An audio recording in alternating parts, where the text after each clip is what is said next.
আমার স্ত্রী আমার সাথে থাকলে কখনো মাতৃত্বের সুখ পাবে না, তাই রিপোর্ট পাওয়ার ঠিক 2 ঘন্টার ব্যবধানে সে আমাকে রেখে চলে যায়। সত্যি বলতে এতে আমার বিন্দুমাত্র কষ্ট নেই, কারণ একজন অক্ষম পুরুষকে তার স্ত্রী ফেলে যেতে পারে, আর কেউ যদি সত্যিকার অর্থে তার সঙ্গীর সুখ চায় সে পুরুষ এটা মেনে নিবে। যখন ডাক্তার এই রিপোর্ট দিয়েছেন তারপর থেকে কেউ কারোর সাথে কোনো কথা বলছিলাম না। ঘন্টাখানিক হবে মাহিরা বেডরুমে দরজা লক করে রেখেছিল। আমি সোফায় বসে ভাবছিলাম কি করে মাহিরাকে বলবো আমাকে ছেড়ে যাওয়ার কথা। আমি নিজেই মাহিরাকে বলতে চাচ্ছিলাম তুমি আমাকে ছেড়ে চলে যাও। আমার মনে হচ্ছিল সে নিজে এরকম কিছু করবেই না, তাই আমাকেই তাকে মানাতে হবে। আমার মাহিরা তো পুরো একটা বাচ্চাদের মতো, অল্পতেই কষ্ট পেয়ে বসে। এই জিনিসটা কিভাবে সে নিবে?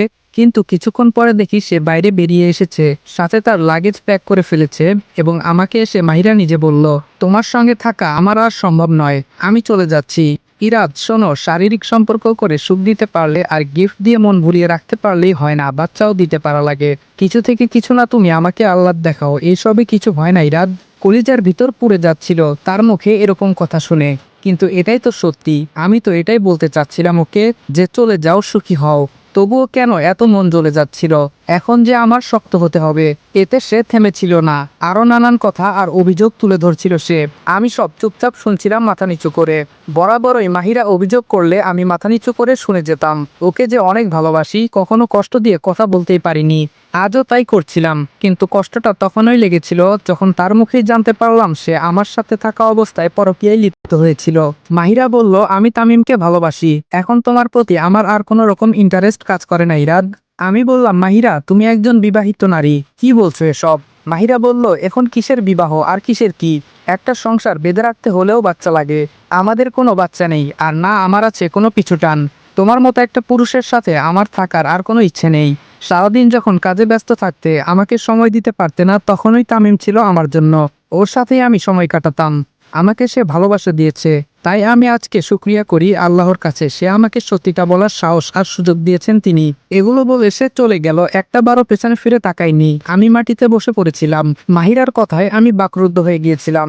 সেই মুহূর্তের কষ্টটা কাউকে বলে বোঝানোর মতো নয়, কারণ একদিন 2 দিন তো নয়, আমরা তো 2 বছর প্রেম করে বিয়ে করেছিলাম।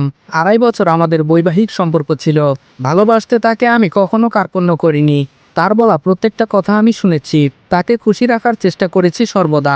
তারপরেও কেন সে আমাকে এভাবে ধোঁকা দিল? আমার ভালোবাসায় কি কোনো কমতি ছিল? এসব ভাবতে ভাবতে ইচ্ছে করছিল নিজের এই জীবনটা শেষ করে দেই, কিন্তু তখনই আজানের ধ্বনি আমার কানে আসে। হঠাৎ মনে হলো, না, আত্মহত্যা তো মহাপাপ। আত্মহত্যা করলে দুনিয়া আখিরাত কিচ্ছু পাবো না আমি। নিজের জন্য না হলেও তো আল্লাহর ধর্মকর্ম করার জন্য আমাকে বেঁচে থাকতে হবে, না হলে যে আমার মৃত মা বাবার আত্মা কষ্ট পাবেন। পুরোপুরি 3 মাসের প্রসেস আজকে শেষ হলো। আমার স্ত্রী এখন আর আমার নেই, সে আমার প্রাক্তন স্ত্রী হয়ে গিয়েছে। কোর্ট থেকে সারাদিন পরে বাড়ি ফিরলাম। শেষবারের মতো মাহিরার চেহারাটা দূর থেকে দেখেছিলাম।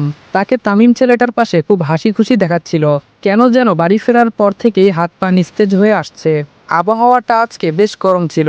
আষাঢ় মাস কেউ বলবে না। কোনো রকমে গোসলটা সেরে আসলাম। মাগরিবের আজানের মধুর ধ্বনি চারদিকে ছড়িয়ে পড়েছিল। আজান শেষে নামাজ পড়ে কোনো মতে এসে বিছানায় গা এলিয়ে দিলাম।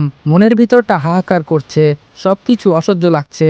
বাসায় আমি একা থাকি, মা বাবা যাওয়ার পরে আর কেউ নেই আমার। এখন কোনো কাজের লোকও তেমন রাখি না।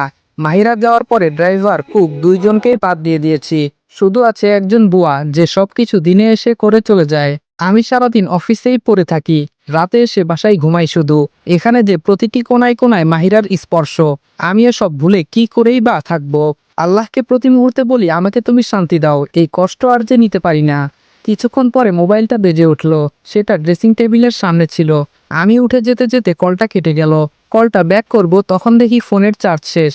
ফোন চার্জে দিয়ে আমি জানালা দিয়ে বাইরের দিকে তাকাই। দেখলাম মুষলধারে বৃষ্টি হচ্ছে। বাইরে ঠিকভাবে কিছু দেখাও যাচ্ছে না। এই গরম, এই ঝড়, আল্লাহ পাক মহান। কখন কি হয় কেউ তা বলে বোঝাতে পারে না। এইসব ভাবছিলাম, হঠাৎ কলিং বেলের আওয়াজ পেলাম। ডুপ্লেক্স বাড়ি হবার কারণে আমার বেশ খানিকটা সময় লেগে গেল উপর থেকে নিচে নেমে দরজা খুলতে। দরজাটা খোলার সাথে সাথেই একটা মেয়ে কান্না করতে করতে আমার বুকে ঝাপটে পড়লো। সে আমাকে এমনভাবে জড়িয়ে ধরে রেখেছে যেন তার অনেক দিনের হারানো কিছু সে ফিরে পেয়েছে। কয়েক সেকেন্ডের ভিতরে এমন কিছু ঘটে যাওয়াতে আমি সম্পূর্ণ স্তব্ধ হয়ে যাই। কোনো মেয়ে হঠাৎ করে যদি একটা অচেনা ছেলের বুকে আশ্রয় পড়ে বাচ্চাদের মতো কান্না করতে থাকে, এতে যে কোনো মানুষেরই অবাক লাগবে। আর যদি এটা নিজের সাথেই ঘটে তাহলে তো আর কিছু বলার বাকিই থাকে না। আমি আপাতত বিস্ময়ের চূড়ান্ত পর্যায়ে আছি এবং মেয়েটি আমাকে শরীরের সমস্ত শক্তি দিয়ে ধরে রেখেছে। তার হাত পা কাঁপছে। তাকে কিছু জিজ্ঞেস করব কিন্তু তার সুযোগও নেই, কারণ কান্না করতে করতেই কিছু মুখে শব্দ করছে। সে কি যেন বলতে চাচ্ছে, কিন্তু এত কান্নার মাঝে সব যেন অস্পষ্টভাবে উচ্চারিত হচ্ছে, যার ফলে আমি কিছুই বুঝতে পারছি না। হঠাৎ করে সে অজ্ঞান হয়ে গেল আমার বুকে থাকা অবস্থাতেই। আমি ভেবে পাচ্ছি না কি করব। 2-3 মিনিটের মাথায় কি থেকে কি ঘটে গেল। এমত অবস্থায় আমি মেয়েটিকে ভেতরে নিয়ে এসে একটা গেস্ট রুমে শুইয়ে দিলাম। মেয়েটার চেহারা একদম গোলাপি হয়ে আছে। তার গায়ের সমস্ত কাপড় ভেজা। মেয়েটা যে একদম ফর্সা বোঝা যাচ্ছে, কিন্তু হাতে গলায় অনেকগুলো লাল দাগ। কিছু কিছু দাগ একদম নীলবর্ণ ধারণ করেছে। বোঝা যাচ্ছে কেউ তাকে অনেক বেশি পরিমাণে মেরেছে। সে যখন আমাকে ধরে রেখেছিল তখন তার গা একদম গরম ছিল। হয়তো অনেকক্ষণ বৃষ্টিতে ভিজার ফলে তার জ্বর এসেছে। তাকে বেশ কয়েকবার ডাক দিলাম কিন্তু কোনো সাড়া শব্দ পেলাম না। তার সেন্স নেই একেবারেই। এমন অবস্থায় আমি পড়ে গেলাম মহা মুশকিলে। তার জ্বর বাড়ছে ক্রমাগত। বাইরে বৃষ্টিও যেন থামার নাম নিচ্ছে না।